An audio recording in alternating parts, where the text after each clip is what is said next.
and welcome everybody into this Open Methods seminar where I'm going to give an introduction on social network analysis. Real quickly, again, Paul touched on kind of my professional background, but I'm a lecturer in collaborative improvement and educational change.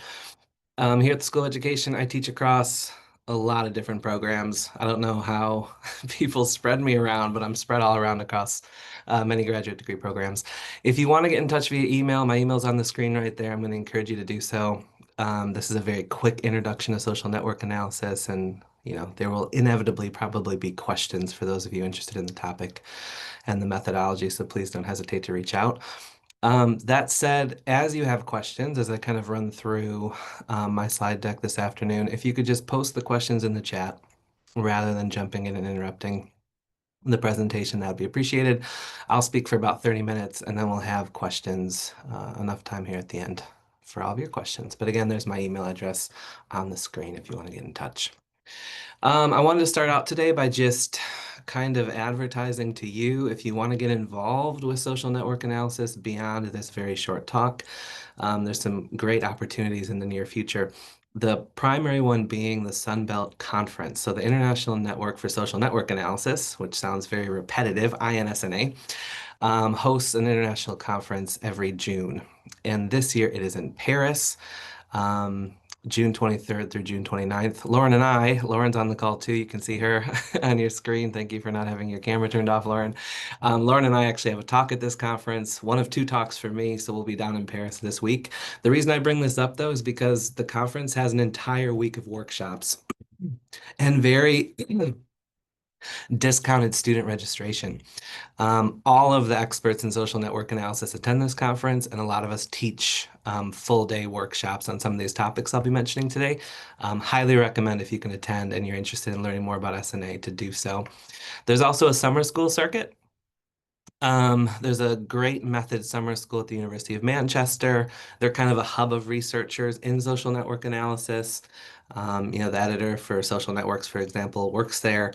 There's another summer school down in Essex. So again, people sometimes ask, like, where are more substantial trainings available? Those are the two summer school circuits that are coming up. And both, I believe, have offerings online, so you don't have to travel there and spend money. I'd also encourage you to join the International Network for Social Network Analysis. That is, again, our professional organization, and then start reading some of the journals that just publish network analysis work across all subject areas, one being Social Networks. This is kind of our primary journal where we publish. So again, opportunities to dive in if you want to get involved. All right, today, so how I've kind of organized my presentation of social network analysis to you, I've organized it into these kind of four chunks. Um, Lynn Freeman, who has unfortunately passed, wrote a very good kind of introductory book, The Development of Social Network Analysis, for researchers, and he breaks up the presentation of modern social network analysis into these chunks. So I'm borrowing this framework from Dr. Freeman. Basically, he argues if you want to kind of master modern social network analysis, you need to develop a structural intuition. You need to get good at collecting relational data. So social network analysis involves a different kind of data, and we'll talk about that today. You have to develop skills in visualization, data visualization, and particularly network diagrams, different types of network diagrams. There's three kind of different categories of network diagrams that we'll touch on. And then there's also a math side of this methodology. It's based on graph theory, but there's computational modeling where we try to predict what relationships might form or collapse. There's also a bunch of different descriptive network statistics, so we'll lightly touch on that towards the end of today. But this is how I've kind of organized my presentation for you. And again, I've borrowed this framework from Lynn Freeman. So developing a structural intuition, I wanted to start by just giving you some of these basic assumptions that kind of underlie anyone that's using network analysis to explain any type of social phenomenon. The first kind of underlying assumption is that relationships are dynamic. They are always changing. So whenever you measure or collect relational data, that is one snapshot in time. Sometimes that one snapshot is good enough for, certain types of research, but oftentimes we're collecting relational data through time. So we're taking multiple snapshots and just trying to see how things change because relationships change. And this should be pretty intuitive to you. If you think about, a friendship relationship that you have, if you're out of touch with somebody, that relationship can weaken or it might collapse. Comparatively, if you're in touch with somebody every single day, that's probably a pretty strong relationship that you're maintaining. So again, the idea here is they just ebb and flow. Um, Relational ties, the second bullet point here, an underlying assumption.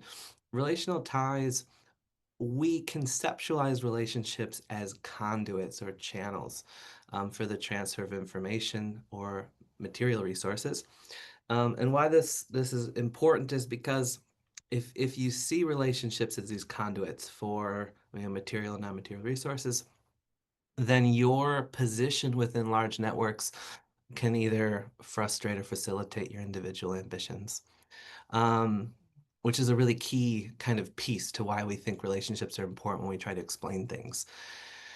Um, Actors and their actions are viewed as interdependent rather than independent. This is where kind of the methodology veers from more traditional methodologies when you're trying to explain social phenomena.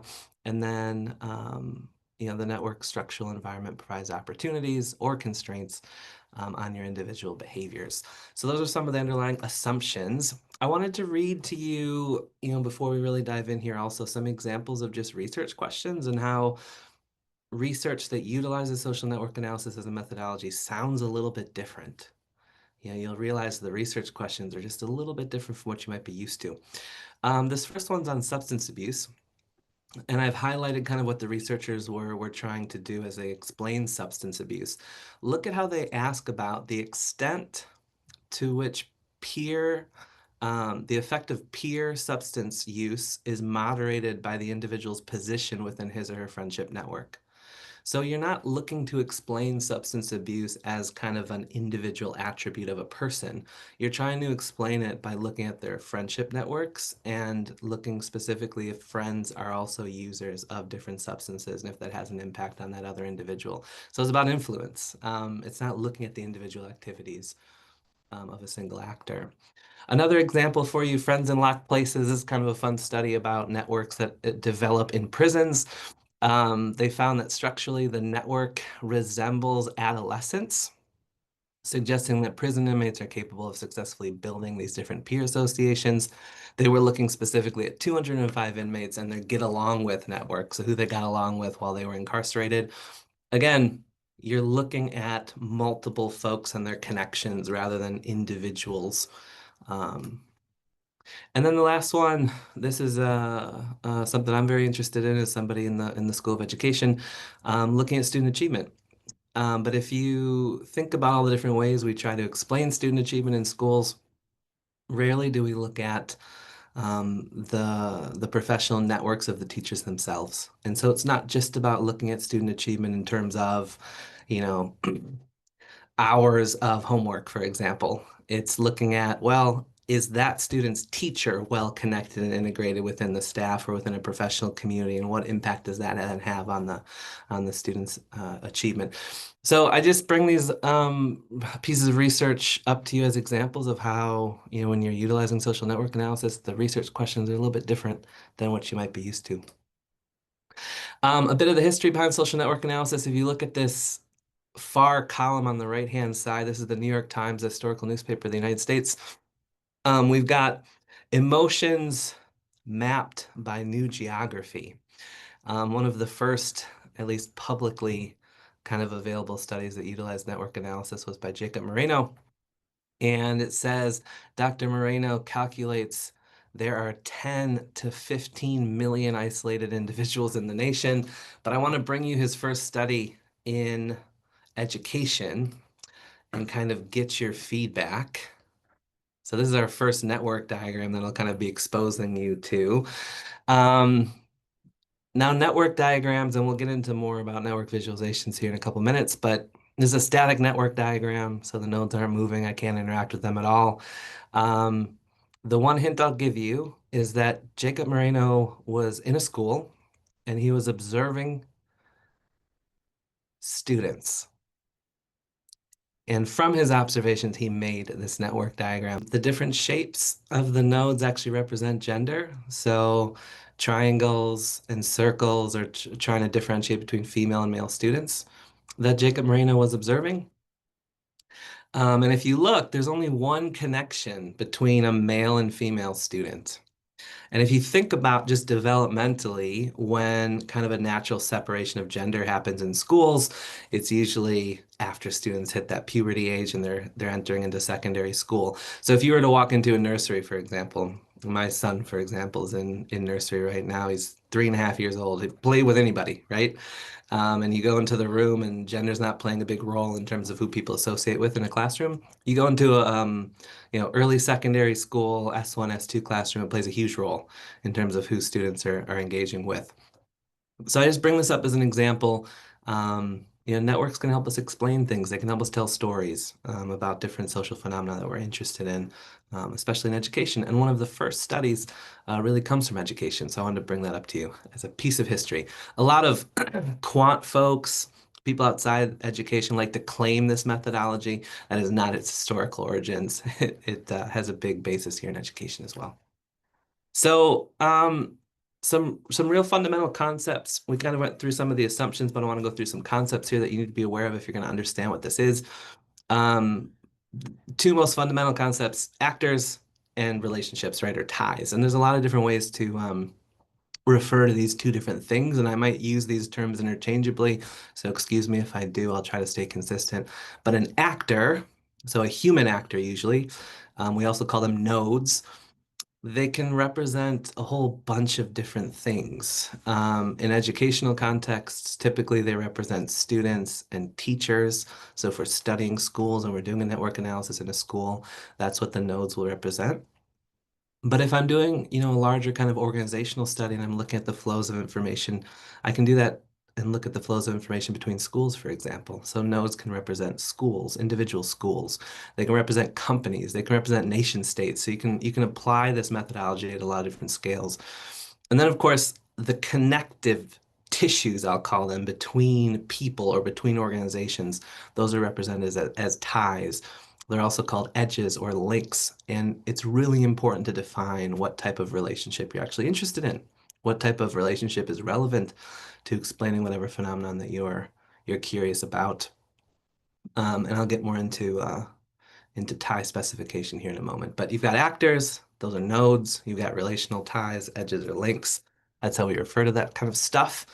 The two things we have to do. So if you're going to do a network analysis, there's two activities you have to kind of conduct before you can do so. One, you have to specify your boundaries of the network. So who belongs in the network? Who's the relevant actors? So again, I'll give you an example. If I'm doing a network analysis and I'm interested in kind of professional networks of teachers, I may specify the boundary as just whoever is working in a particular school.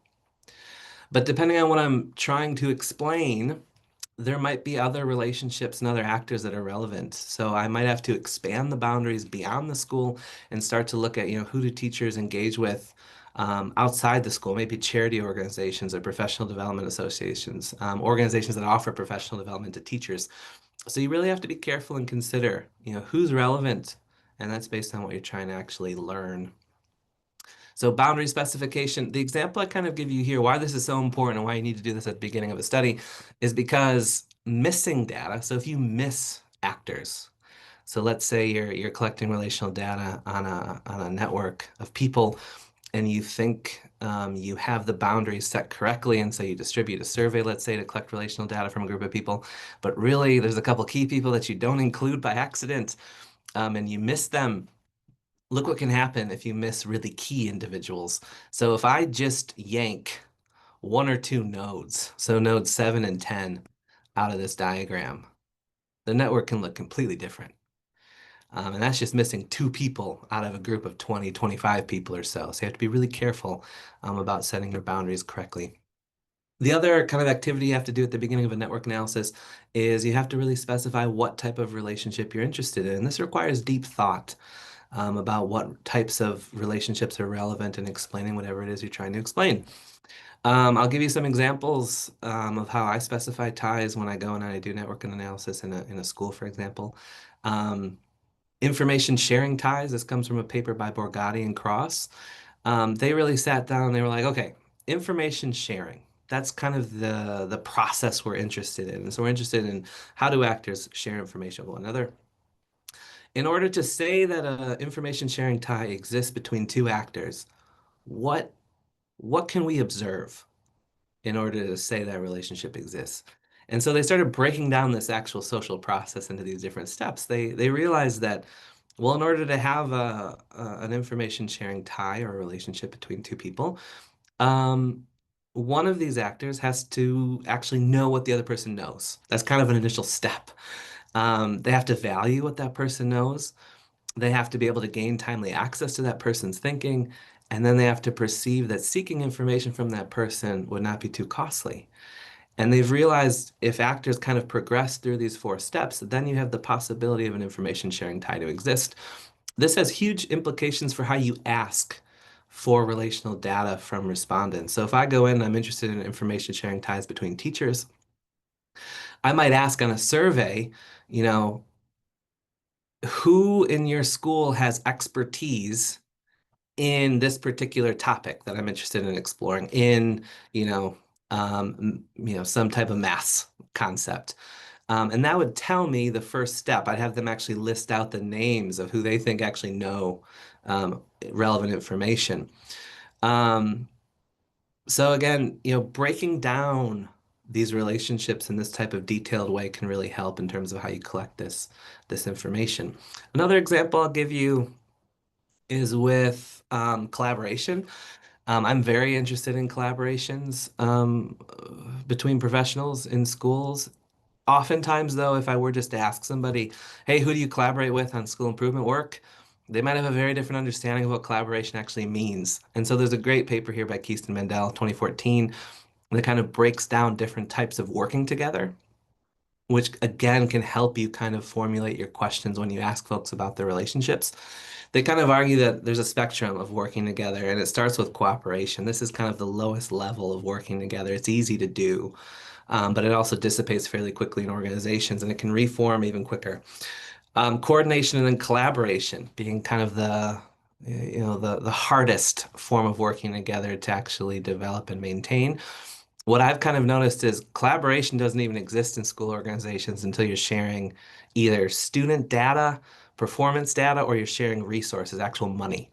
Until you get to that kind of level, really people are just coordinating or cooperating. But again, I really try to break down what these relationships mean. So when I go ask about the relationships, I can ask them a question about trust.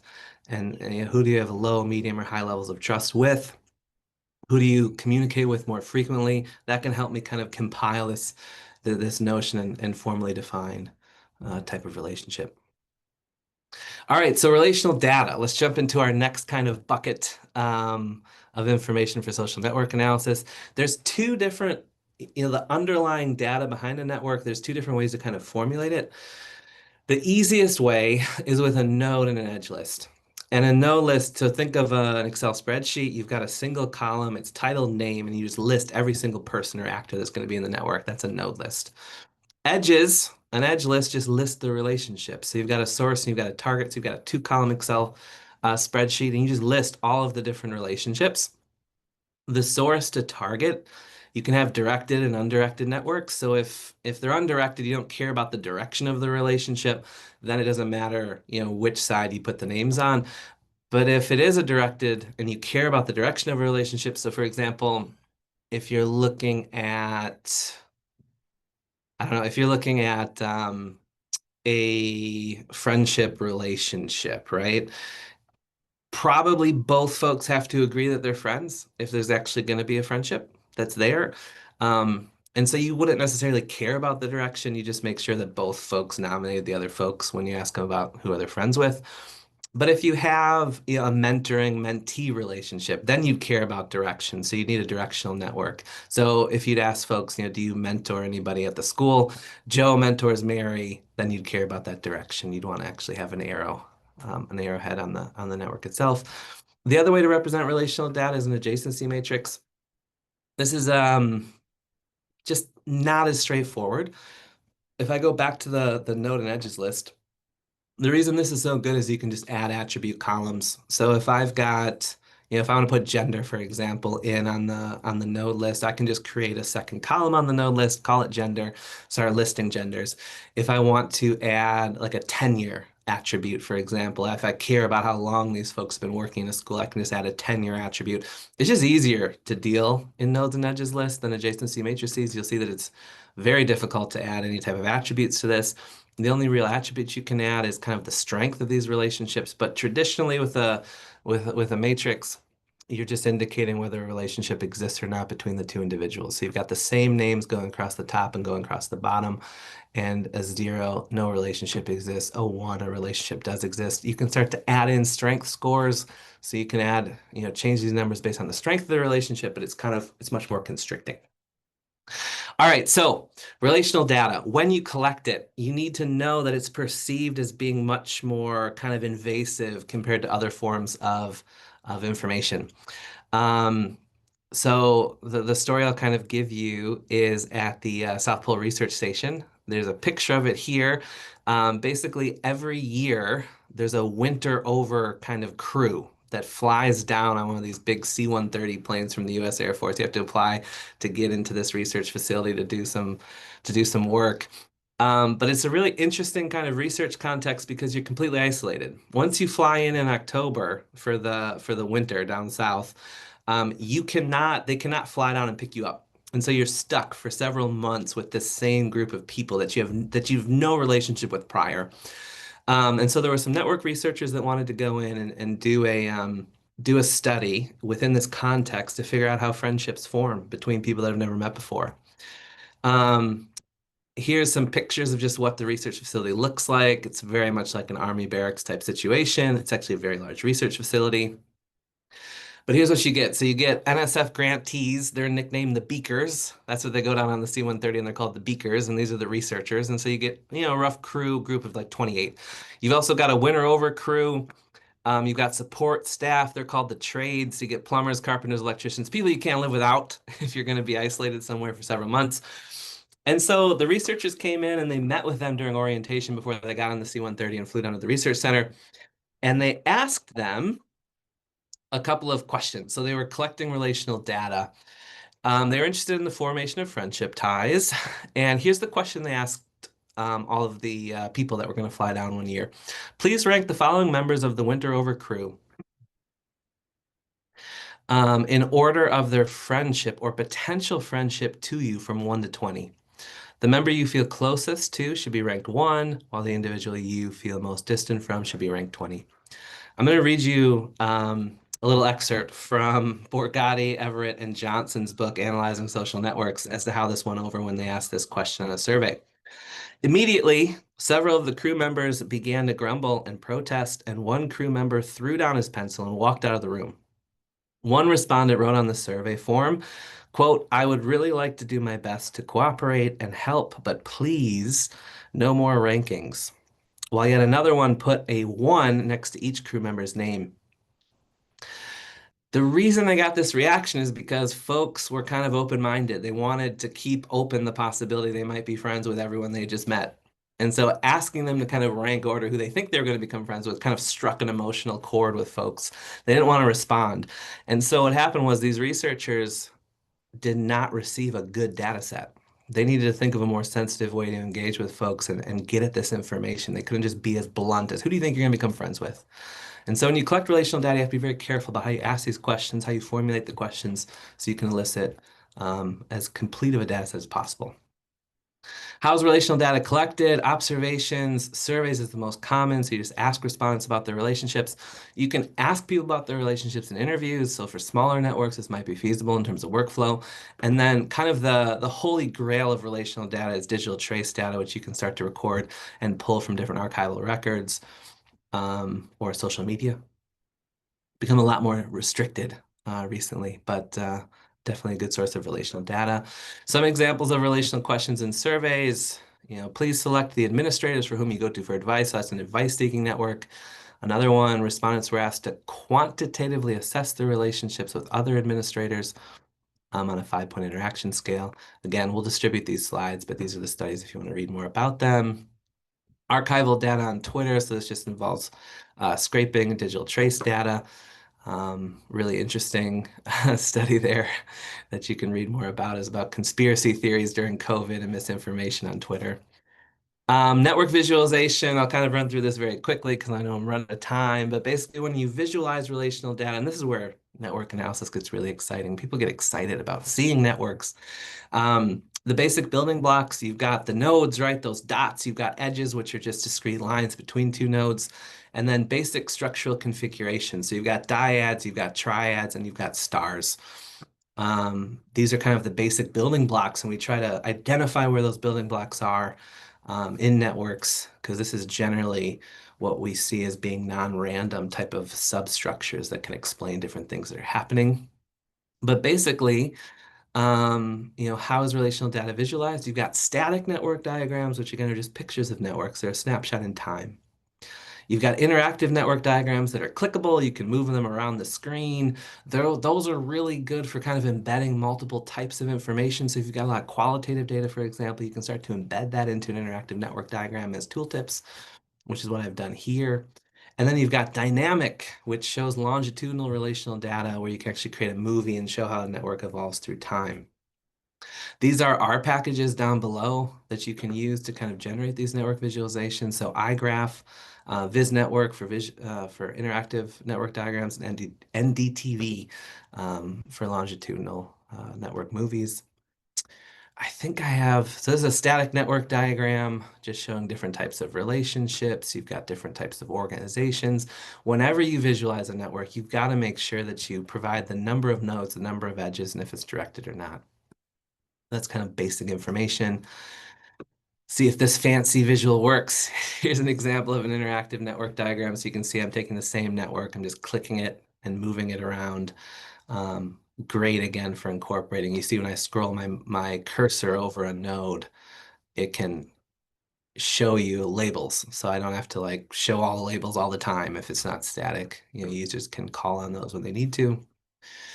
Um, and then I wasn't able to put a longitudinal kind of network video in here just because the file's too big. But basically, these are panels. So these are different snapshots. Year one, year two, year three, a video would kind of show the evolution of how these different clusters come together. All right, so you can kind of picture that. The last kind of bucket here that I'll run through and then I'll take questions, the math side of things. So there's descriptive network statistics, there's also modeling of relational data. I'll kind of run through a few basic descriptive statistics here. Things you want to tell users. Is it directed? You've got a directed network here. You can see there's arrows on the edges. Is it named? Yes, it's named. You've got names here on the nodes. Is it weighted? Weighted networks will show edges as different, like kind of different levels of thickness based on strength. And is it a bipartite network, whole network, ego network? Those are things that you want to um, tell your reader. So some of the basic kind of descriptive network statistics, density, it's a whole network calculation. It's the ratio of actual edges to the number of edges. Um, Again, it's showing you as a fraction or decimal. And basically it gives a reader an idea of how many relationships are existing in that system. Degree is a really common descriptive statistic. You can show in degree, out degree, or total degree, and that's just the number of edges. So for example, G has a total degree of 1, 2, 3, 4, 5. G has an out degree measure of 5 because these are all outward edges. So for directed networks, outwards versus inwards, it is an inward degree measure of 0. So if you see degree, that's something you should be familiar with. Weights, again, it's an edge attribute, so you're going to measure tie strength. And then some really key kind of analysis you can run on any network is a dyad census, which tells you how many of these different types of dyads you have, how many of these different types of triads you have, and then what we try to do is we try to basically pair up these building block structural configurations to make explanations of different social mechanisms. If you're interested in modeling, there's a lot of different types of models. It used to be we had two types of models. But now we've really specialized the different models based on the type of relational data you have. So for example, if you're interested in coordination ties, Statfeld developed a dynam model that you can actually use to be predictive with coordination ties. These are four different types of relational data. And so you want to match up. The key thing here is if you're going to actually model relational data, you want to match up with the actual model that's based on your specific type of data.